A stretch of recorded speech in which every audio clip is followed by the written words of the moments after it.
Star plus के serial ये रिश्ता क्या कहलाता है कि कहानी में आखिर चल क्या रहा है, ये फैंस को समझ नहीं आ रहा। कस्टडी पेपर्स को लेकर बड़ा कंफ्यूजन है, क्योंकि फैंस को यकीन ही नहीं हो रहा कि जब कस्टडी केस लड़ा गया, तब अभीरा को ये तक नहीं पता था कि उस केस में पिटिशनर कौन है। अरमान तो डिफेंडेंट था और उसे लगता है कि पिटीशन अभीरा ने फाइल की थी। वहीं अभीरा को लगता है कि पिटीशन अरमान ने फाइल की थी। अगर ऐसा था तो दोनों ही लॉयर्स होने के बावजूद उन्हें यह बात तब क्यों नहीं पता चली जब सालों पहले ये केस चल रहा था। और अब जाकर अभीरा को ये सब कैसे पता चल रहा है? लोग अभीरा और अरमान के लॉयर्स होने पर सवाल उठा रहे हैं कि कैसे इतनी अहम डिटेल्स उन्होंने मिस कर दी और इतनी बड़ी गलतफहमी पैदा हो गई।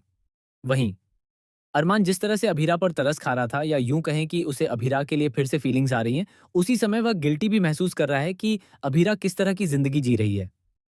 उसे लगता है कि अभीरा बहुत गरीब है और उसके घर में ऐसी तक नहीं है। इस पर भी लोग सवाल उठा रहे हैं कि ऐसी कब से बेसिक जरूरत बन गया। आज भी दुनिया में बहुत से लोग बिना ऐसी के आराम से जीते हैं। सोशल मीडिया पर फैंस के अजीब और गरीब रिएक्शन सामने आए। एक यूजर ने कहा, अभीरा अपनी बेसिक जरूरतें भी पूरी नहीं कर सकती, और बेसिक जरूरतों में ऐसी 2 से ज्यादा प्लेट्स, कटलरी और हैंड वॉश में पानी मिलाना शामिल कर दिया गया है, जो लगभग हर घर में होता है।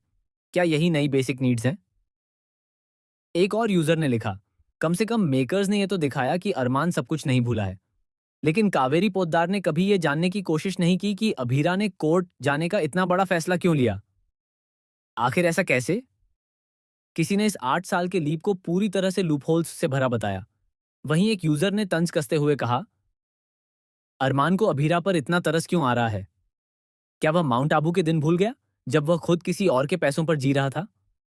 हालांकि कुछ फैंस को दोनों के बीच की केमिस्ट्री पसंद आई।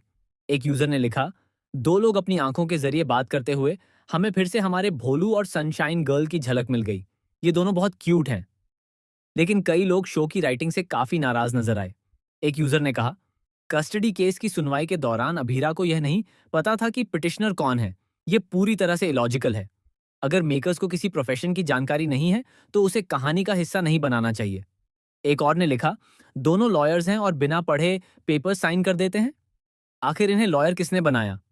कुल मिलाकर फैंस का मानना है कि शो में लॉजिक की कमी साफ नजर आ रही है। हालांकि इसके बावजूद अभीरा और अरमान के इमोशनल और रोमांटिक मोमेंट्स दर्शकों को जोड़ने में